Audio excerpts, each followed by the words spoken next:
Greetings, Michael Didier here. Thank you so much for joining me. 2 weeks ago, we talked about Joseph's road to Egypt. His brothers threw him in a pit. The Midianites pulled him out of the pit and then walked past the brothers, and the brothers ended up selling him to the Midianites, who repented and sold him to the Ishmaelites. The Ishmaelites brought him all the way down to Egypt and sold him to, it says in Torah, the Midianites, of all things. How did he get to the Midianites? It doesn't say. But no, they actually sold him to the Madanites. And the Madanites, they sold him to the same price that they bought him. And the Madanites sold him for 400 shekels of silver instead of 20 shekels of silver. What a profit they made, to Potiphar, the captain of Pharaoh's guard in Egypt. Well, the next chapter we did last week was really kind of a hiatus of sorts. It talked about Judah, of all things. Judah's taking a wife. Next week, we're going to talk about all the wives that the sons took to themselves. Maybe that's a better way to say it. This particular wife that Judah took was a daughter of, it said, a certain Canaanite whose name was Shua. Many think her name is Shua, but that's not what it says. Her name was actually Aliat. Here it is in Yasher, Aliat. Well, she must have been a pretty wicked woman. I got a hunch that Judah was very dissatisfied with her. He kept her, but I don't think he was pleased with her, because when he went to take a daughter or a wife, a woman, for his firstborn son, I think it's interesting, didn't pick her, he picked her. He went to,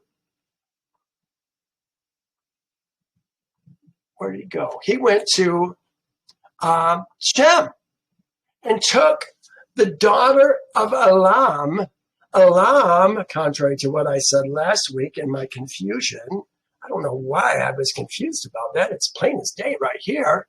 Elam is the son of Shem, and she was the daughter of Elam. I wonder how old she was. Was she older, much older than it's hard to tell. These guys lived so long and probably had sons and daughters for a long time as well.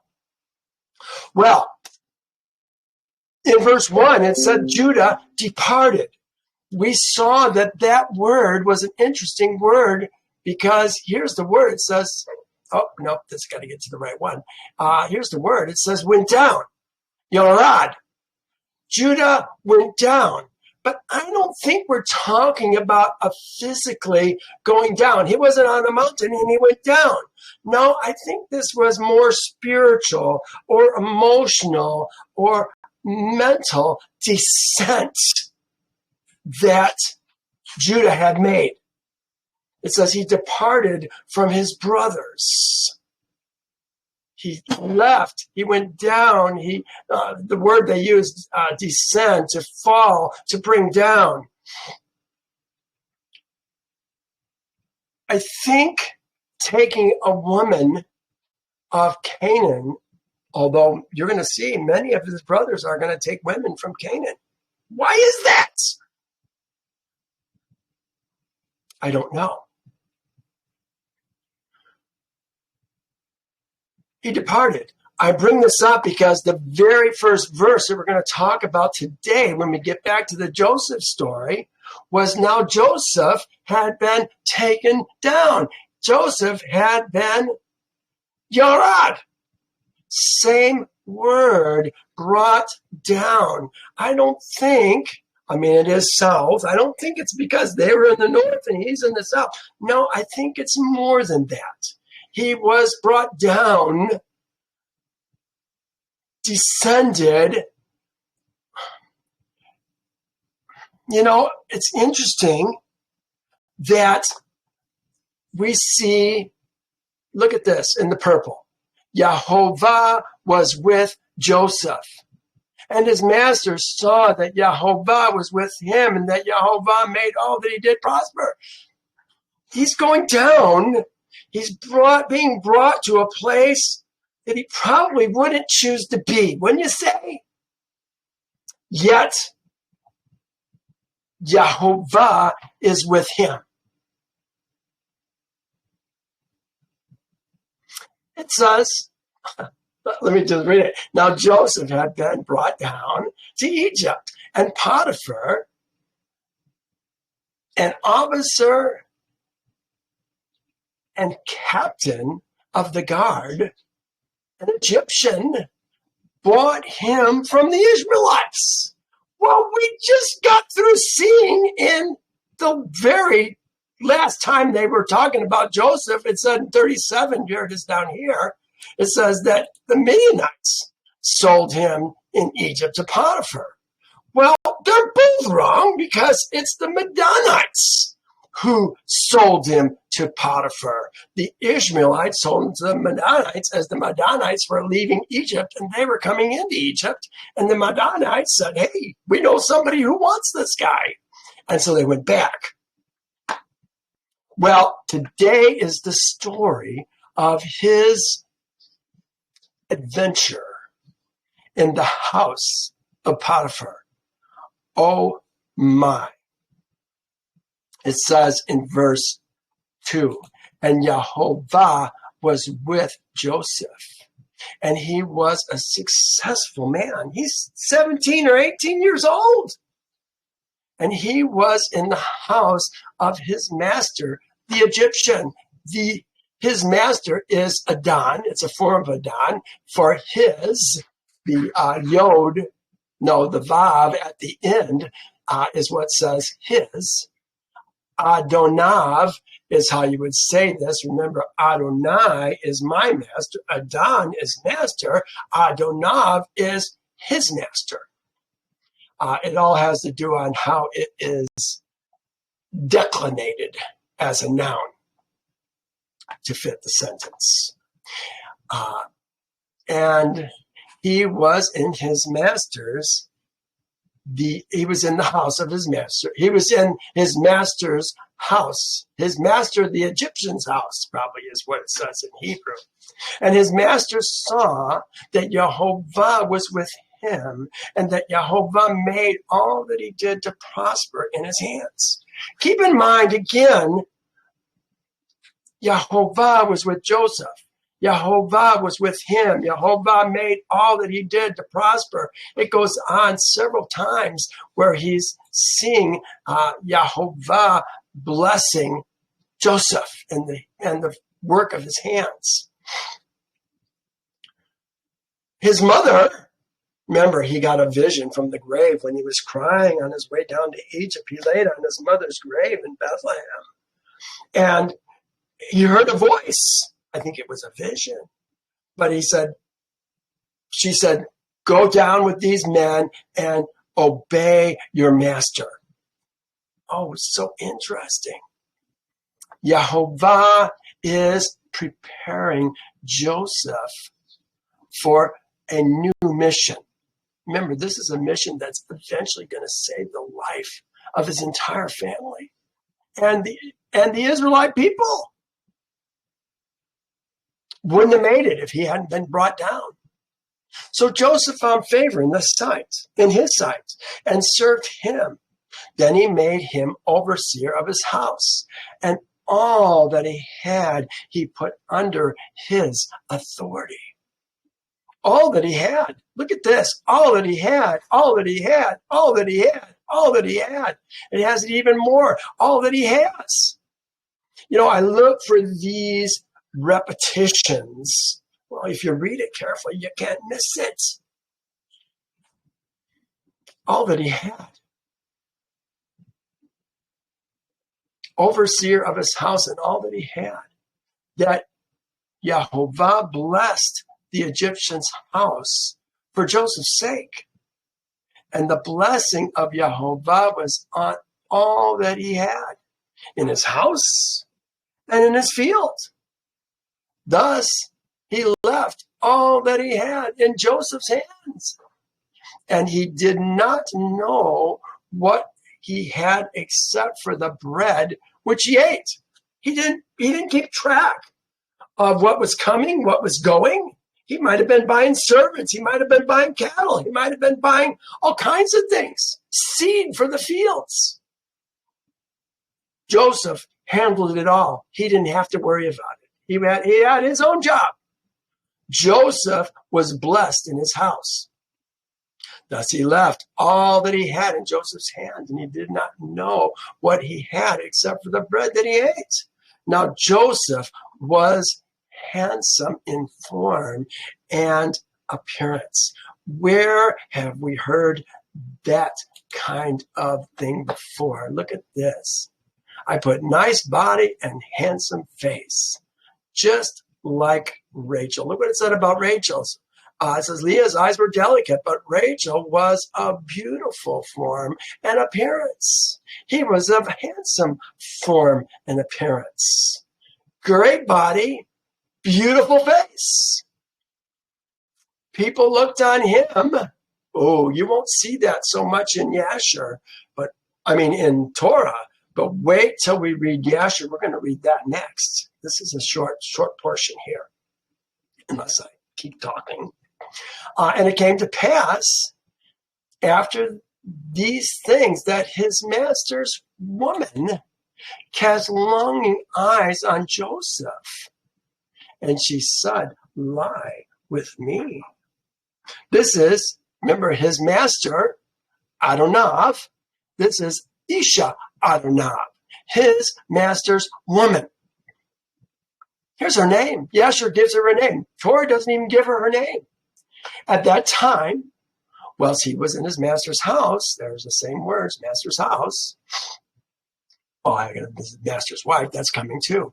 Going in and out of the house and attending to his master, Zelicah, his master's woman, lifted up her eyes towards Joseph, and she looked at him, and behold, he was a youth, comely and well favored, handsome in form and appearance.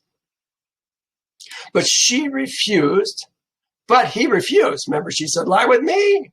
He says he refused and said to his master's woman, look, Adonai, my master, does not know what is with me in his house, and he has committed all that he has to my hands. There's no one greater in his house than I, nor has he kept anything from me but you. What does that tell you? He has, how do they put it?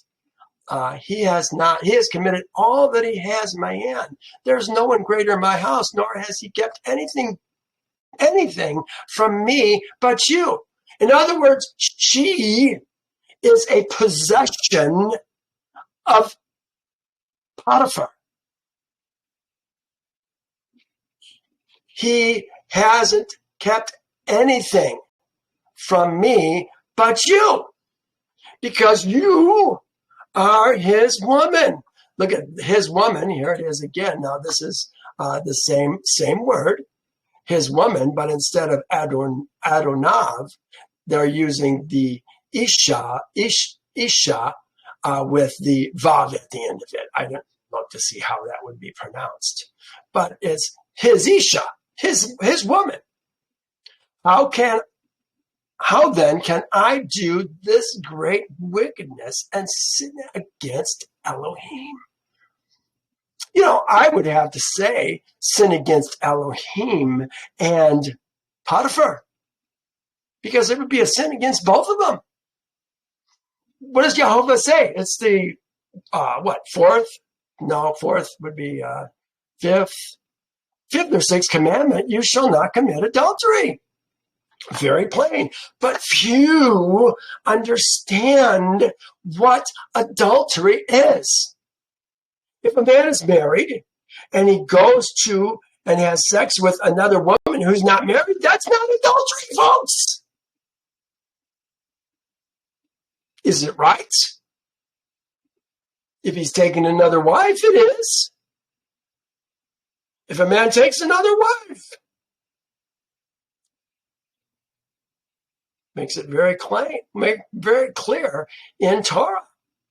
Here it says, if a man is found lying with a woman married to a husband, ba'aled by a Baal. That's the word they're using, mastered by a master. That's the woman that we're talking about. Then both of them shall die, the man that lay with the woman and the woman. So you shall put away the evil from Israel.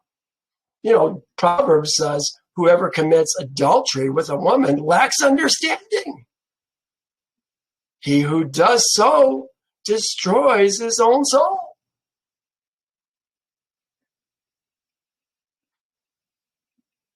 Joseph is not going to sin against Yehovah, Elohim, as he says it.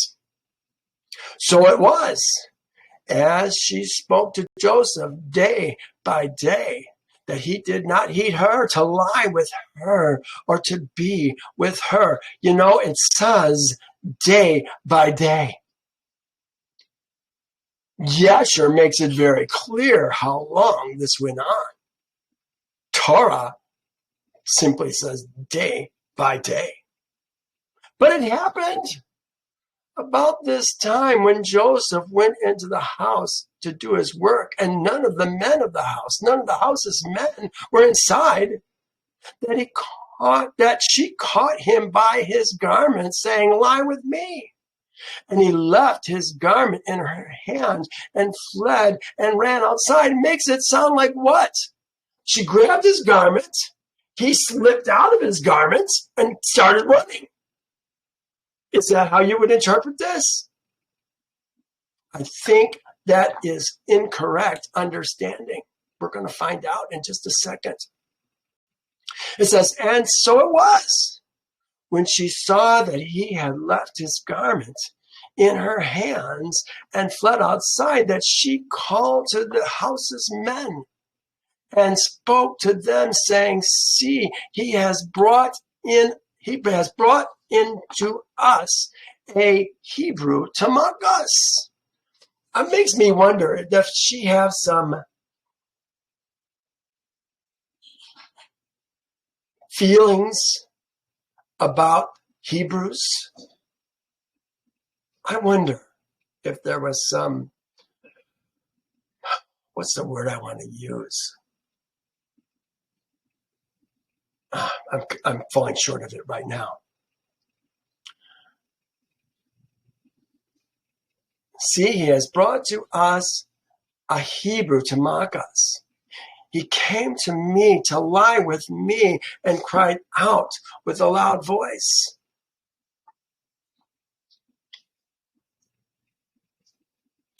How do you spell false? F-A-L-S-E. That looks wrong. She's bearing false witness against Joseph. It says to the house's men. Here it is right here. And it happened when she heard that and it happened when he heard that I lifted my voice and cried out, that he left his garment with me and fled and went outside. Well, here it is again. So she kept his garments. We're talking about a piece of a garment. Yasher gives a lot more understanding on this issue. Let me just read this on the right. It says, she tore a piece of his garment off when he fled for his life. Fled for his life. Does this make it sound like he's fleeing for his life? I guess you could think spiritual life, maybe fleeing for his life. But no, there's more to the story. Look what Yasher has to say. And she hastened and caught hold of Joseph and his garments. And she said unto him, as the king liveth, as the king liveth. That's not as Yehovah liveth. They're using as the king liveth. If thou wilt not perform my request, thou shalt die this day. And she hastened and stretched forth her other hand and drew a sword from beneath her garments. And she placed it upon Joseph's neck and said, rise and perform my request. And if not, thou diest this day. And Joseph was afraid of her and doing this thing. And he rose up to flee from her, and she seized the front of his garments. And in terror of his flight, the garment which Zelicah seized was torn, and Joseph left the garment. It says it was torn, but Joseph left the garment in the hand of Zelicah. And she fled and got out, and he fled and got out, for he was in fear. Yeah, he was in fear of his life. So she kept his garments with her until his master had come home. Then she spoke to him with words like these, saying, the Hebrew servant, look at this, the Hebrew servant whom you brought to us came in to me to mock me. What does that sound? Do you remember anybody talking like that before? Do you remember in Genesis 3, Adam, the man, speaking with Elohim, Yehovah, said, the woman whom you gave me is taking no culpability at all for his actions, as is she. She gave me of the tree and I ate. What did he say? The Hebrew servant whom you brought to us, whom you gave to me. Adam said to Yehovah. Here he is talking, she's talking to Potiphar again, not taking any culpability. So it happened, as I lifted up my voice and cried out, that he left his garment with me and fled outside. So it was, when his master heard the words of his woman, heard the words which his woman spoke to him, saying, your servant did to me after this manner, that his anger was aroused. Well, look at this. The master's taken him right to jail. And Joseph's master took him and put him in prison, a place where the king's prisoners were confined. And he was there in the prison. But Yehovah was with Joseph again. It's almost like he's again being brought down. But Yehovah is with him. This is the continuing saga. Talk about providence at work. This is all coming out for the glory of Yehovah, using Joseph to save his family. And Yehovah was with Joseph and showed him mercy and gave him favor in the sight of the keeper of the prison. And the keeper of the prison committed to Joseph's hand all the prisoners who were in the prison. Whatever they did there, it was his doing. The keeper of the prison did not look into anything that was under Joseph's authority. This is just exactly like Potiphar, because the Yehovah was with him, and whatever he did, Yehovah made it to prosper. Well, this is where we left off 2 weeks ago.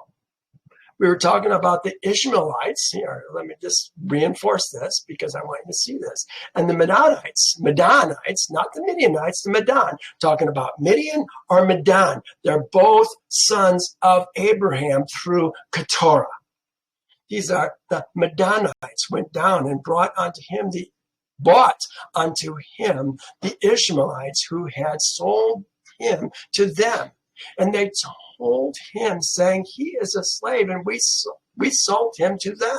This is Potiphar asked for them to, he was concerned that the Midianites might have had a stolen child. So they had the Ishmaelites who they bought him from come and talk to Potiphar.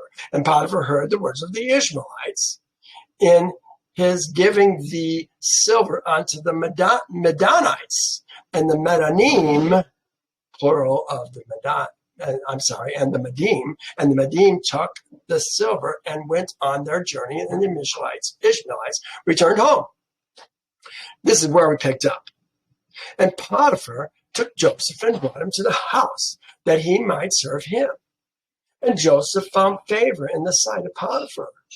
And he placed confidence in him and made him overseer of his house. And all that belonged to him he delivered over to his hand. And Jehovah was with Joseph, and he became a prosperous man. Who became the prosperous man? Was Joseph the prosperous man, or was Potiphar the prosperous man? You know, some of these hanging pronouns, they're hard to figure out. I think they're saying that Potiphar was a prosperous man. Is it possible Joseph was a prosperous man? He's a servant. I don't think so. And Jehovah blessed the house of Potiphar for the sake of Joseph. Well, that's exactly what we just read in Torah. Potiphar left all that he had in the hands of Joseph, and Joseph was one that caused things to come in and to go out. Remember, there was nothing that was in his house that he did not know or that he knew about was going on, because all he knew was what he ate. And that's exactly what it's saying here. He refused and said, look, your master does not know what is with me in his house. Does not know what is with me in his house. And he committed all that he has in my hand. This is what he's talking about. And everything was regulated by his wish in the house of Potiphar. Now, look what it says. And Joseph was 18 years old, a youth with beautiful eyes and comely appearance, great face, beautiful body. And like unto him was not in the whole land of Egypt. Again, right after they talk about his good looks, they introduce his master's wife.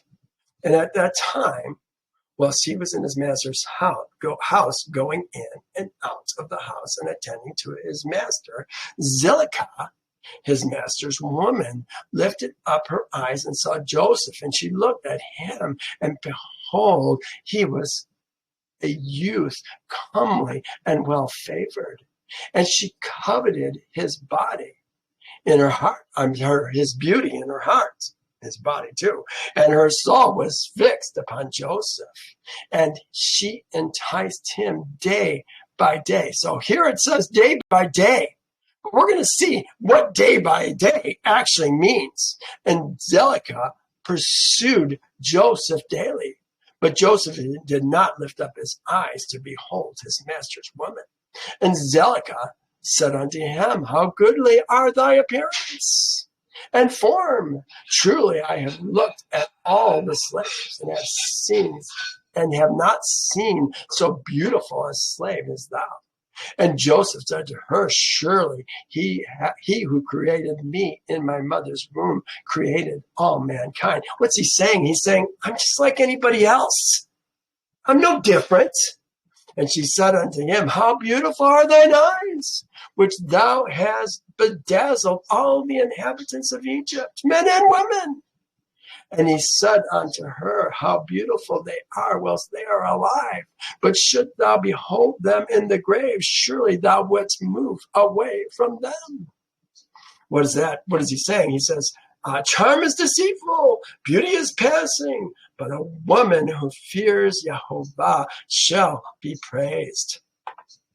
This is using it on him now, instead of a woman who fears Jehovah. He's the one that fears Jehovah. But it's passing. It's all passing. He's saying, when the grave, you're not going to look at my eyes. I'm not going to be pretty. And she said unto him, how beautiful and pleasing are all thy words. Take now, I pray thee, the harp which is in the house, and play with thy hands, and let us hear thy words. And he said unto her, how beautiful and pleasing are my words when I speak the praise of my Elohim and his glory. And she said unto him, how very beautiful is the hair of thy head. Behold, the golden comb which is in the house, take it, I pray thee, and curl the hair of thy head. She likes everything about him. She's going to pick pieces out just for that. And he said unto her, how long wilt thou speak these words? Cease to utter these words to me, and rise and attend to thy domestic affairs. And she said unto him, there is no one in the house, and there is nothing to attend but to thy words, and to thy will, and to thy wish.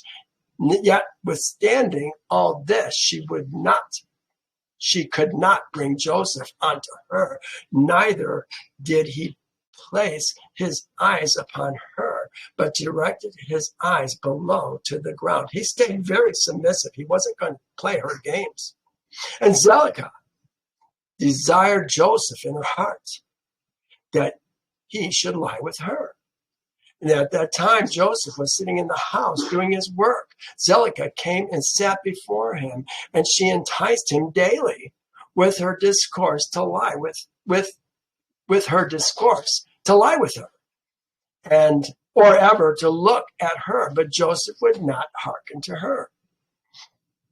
And she said unto him, if thou wilt not do according to my words, I will chastise thee with the punishment of death, and put an iron yoke upon thee. He always turns to Yahovah. And Joseph said unto her, surely Elohim, who created man, looseth the fetters of prisoners, and it is he who will deliver me from thy prison and from thy punishment.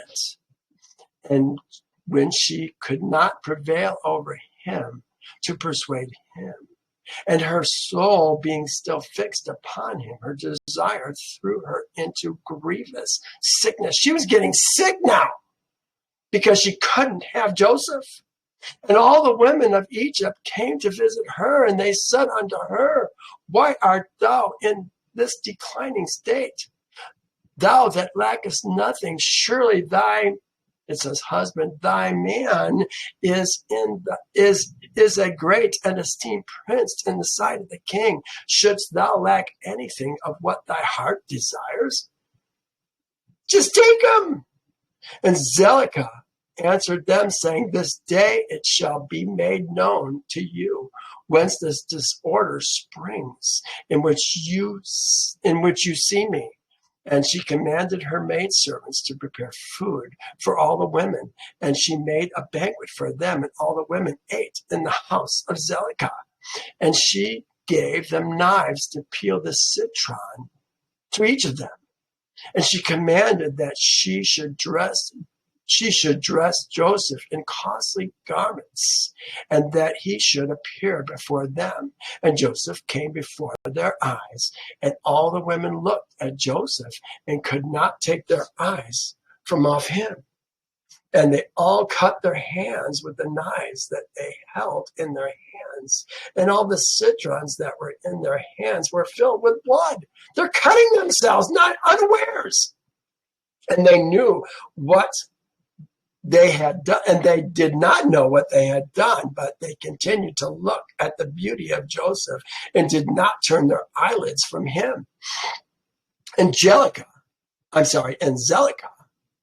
saw what they had done, and she said unto them, what is this work that you have done? Behold, I gave you citrons to eat, and you have all cut your hands. And the women saw their hands, and behold, they were full of blood, and their blood flowed down on their garments. And they said unto her, this slave in your house has overcome us, and we could not turn our eyelids from him on account of his beauty.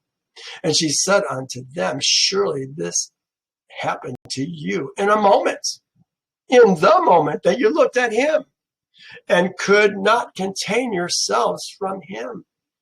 How then can I refrain when he is constantly in my house, and I see him day after day going in and coming out of my house?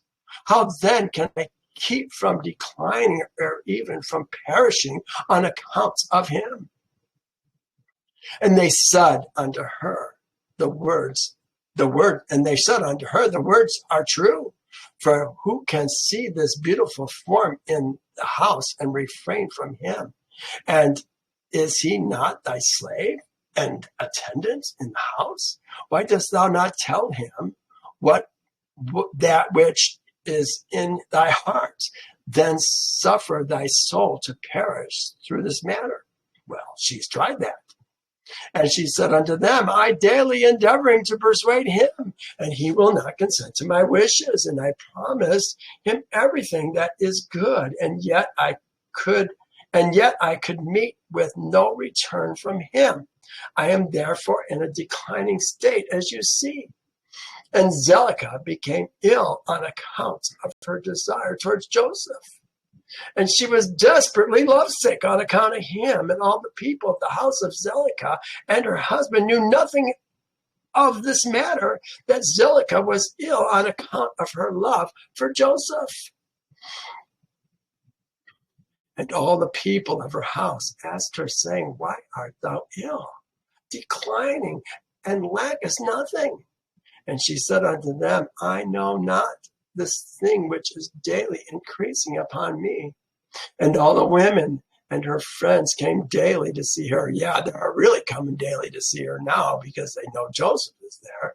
And they spoke with her, and she said to them, This can only be through the love of Joseph. And they said to her, Entice him and seize him secretly. Perhaps he may hearken to thee and put off this death from thee. And Zelicah became worse from her love for Joseph. And she continued to decline till she had scarce strength to stand. And on a certain day, Joseph was doing his master's work in the house, and Zelicah came secretly and fell suddenly upon him. And Joseph rose up against her, and he was more powerful than she, and brought her down to the ground. And Zelicah wept on account of the desire of her heart towards him. And she supplicated him with weeping, and her tears flowed down her cheeks. And she spoke unto him in a voice of supplication and in bitterness of soul, saying, Hast thou ever heard, seen, or know of so beautiful a woman as I, or better than myself, who speaks daily unto thee, fall into decline through love for thee, confer all this honor upon thee, and still thou wilt not hearken to my voice? And if it be through fear of thy master, lest he punish thee, as the king lives, not as Jehovah lives, as the king lives. That's the highest form of swearing for them, huh? So help me God. We think we're talking about Jehovah, don't we? We don't even know Yahweh's name. We're talking about the gods of the people of the court when we talk about that. In God we trust. Which God do we trust? Jehovah or the God of this world? As the king lives, no harm shall come to thee from thy master through this thing. Now therefore, pray, listen to me and consent for the sake of the honor which I have conferred upon thee, and put off this death from me. And why should I die for thy sake? And she ceased to speak. And Joseph answered her, saying, Refrain from me, and leave this matter to my master. Behold, my master knoweth not what there is with me in the house. For all belongeth to me, all belongeth to him. For all that belongeth to him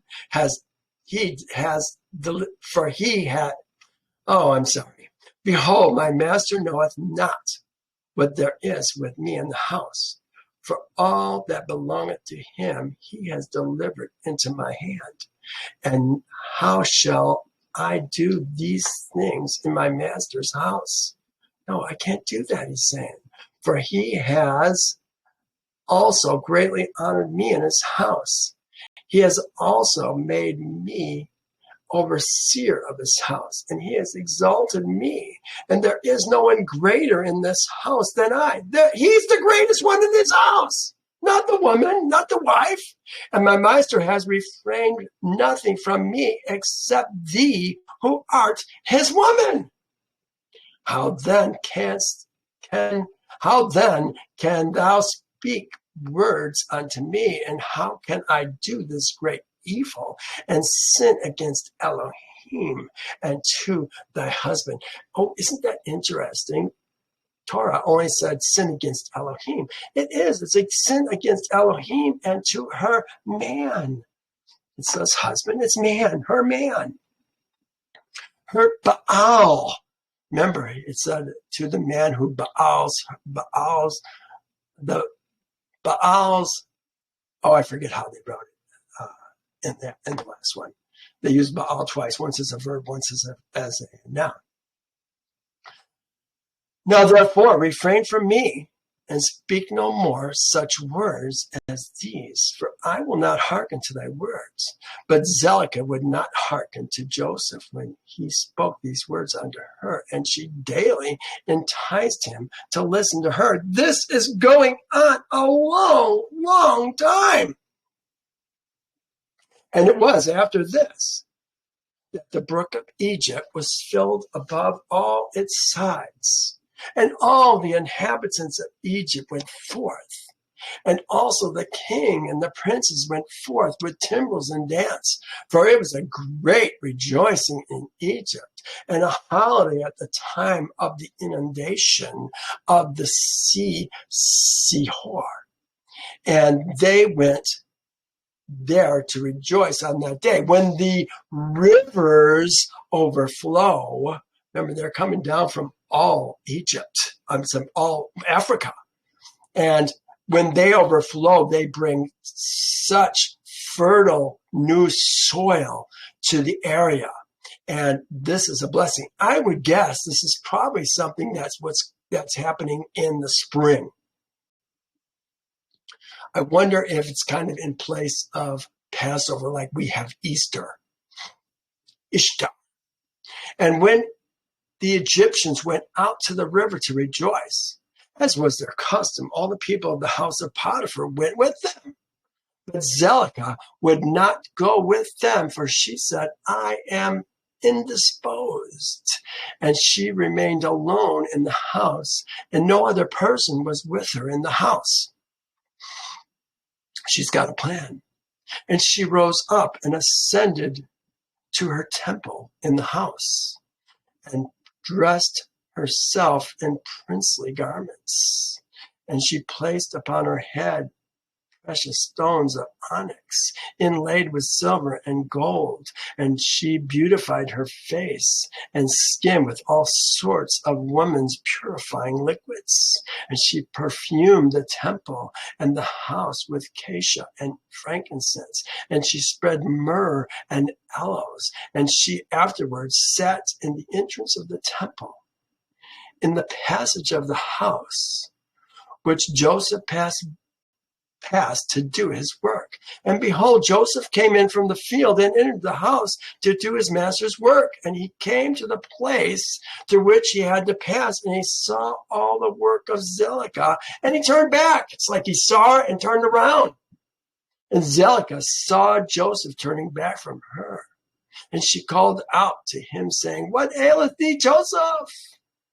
Come to thy work, and behold, I will make room for thee until thou hast passed to thy seat. I'll let you get by. And Joseph returned and came to the house and passed from thence to the place of his seat. It must be his desk. And he sat down to do his master's work as usual. And behold, Zelicah came to him and stood before him in priestly garments. And the scent from her clothes was spread to a distance. Could smell it from way around her. She had it all in the air. And she hastened and caught hold of Joseph and his garments. She's taking his garments. said unto him, as the king liveth. This is the third time that she said, as the king liveth. If thou wilt not perform my request, thou shalt die this day.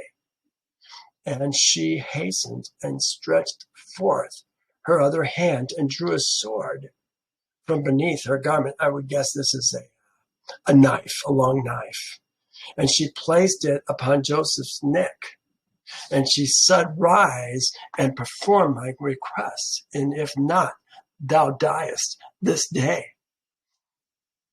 And Joseph was afraid of her doing this thing. Yeah, I guess so. This is a crazy woman. And he rose up to flee from her. And she seized the front of his garments, and in terror of flight, the garment which Zelicah seized was torn. And Joseph left the garment in the hand of Zelicah, and he fled and got out, for he was in fear. Maybe the garment was left, but the garment was torn. Could that be what happened? I'm reading this again for the third or fourth time, but that might be what happened, is she did get the garment, but the garment was torn.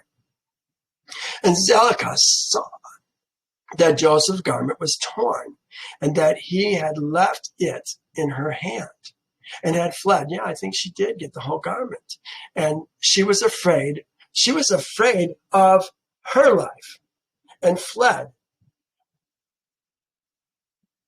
And when Zelicah saw that Joseph's garment was torn and that he had left it in her hand and had fled, she was afraid of her life, lest a report should spread concerning her, and she rose up and acted with cunning. So here's a woman all decked out. All the scents that she had, all the makeup, the garments, the dressing, head dressing, and everything. Is that something that she wears normally around the house? No, not at all. So now it says she's afraid. And she rose up and acted with cunning and put off the garments in which she was dressed. And she put on her other garments. Yeah, the daily wear. And she took Joseph's garment and she laid it beside her. And she went and seated herself in a place where she had sat in her illness before the people of the house had gone out to the river. And she called a young lad who was then in the house, and she ordered him to call the people of the house to her. And when she saw them, she said unto them with a loud voice and lamentation, See what a Hebrew your master had brought to me. See what the Hebrew your master had brought to me in the house, for he came this day to lie with me.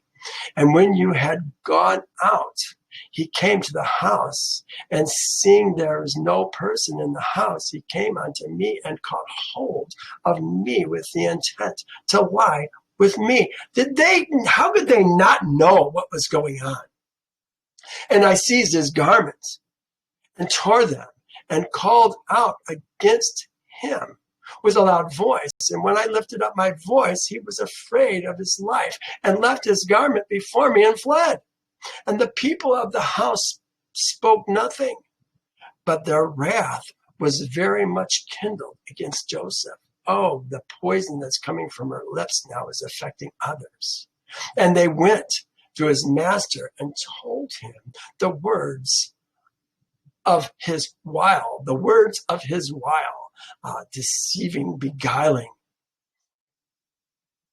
that they got from his wife, his woman. And Potiphar came home enraged, and his woman cried out to him, saying, What is this thing that thou hast done unto me, to bringing in a Hebrew servant into the house? For he came unto me this day to sport with me. Thus did he do unto me this day. And Potiphar heard the words of his woman, and he ordered Joseph to be punished with severe stripes. And they did so to him. And whilst they were smiting him, Joseph called out with a loud voice and lifted up his eyes to heaven. And he said, "Oh, Yehovah Elohim, thou knowest that I am innocent of all the things of all these things, and why shall I die this day through falsehood by the hand of an uncircumcised wicked men whom thou knowest?" And Potiphar's men were beating Joseph. He continued, while Potiphar's men were beating Joseph, he continued to cry out and weep. And there was a child there, 11 months old. And Jehovah opened the mouth of the child, and he spake these words, it's a boy, before Potiphar's men who were smiting Joseph, saying, "This is a 1-year-old child." Open the mouth of the child, 11 months old, not even 1 year old. Children don't speak at 11 months old. "What do you want of this man? And why do you do this evil unto him? My mother speaketh falsely and uttereth lies." Thus was the transaction. And the child told them accurately all that had happened, and all the words of Zelicah to Joseph day by day did he declare unto them. And all the men heard the words of the child, and they wondered greatly at the child's words. And the child ceased to speak and became still. And Potiphar was very much ashamed at the words of his son. It was his son. And he commanded his men not to beat Joseph anymore. And the men ceased beating Joseph. And Potiphar took Joseph and ordered him to be brought to justice before the priests, who were judges belonging to the king, in order to judge him concerning this affair. And Potiphar and Joseph came before the priests, who were the king's judges. And he said unto them, "Decide, I pray you, what judgment is due to a servant, for thus has he done." And the priest said unto Joseph, "Why didst thou do this thing to thy master?" And Joseph answered them, saying, "Not so, my lords, not so, Adonim. I don't know how they say that. My lords.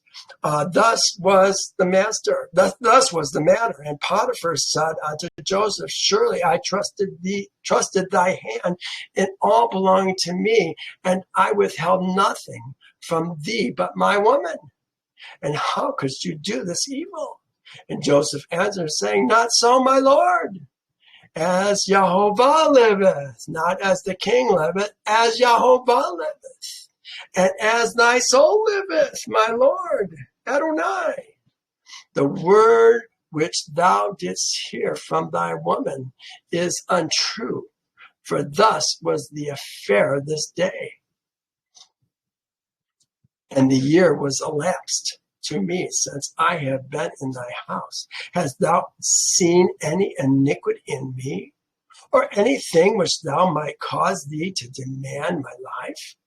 And the priest said unto Potiphar, Send, we pray thee, and let them bring before us Joseph's torn garments, and let us see the tear in it.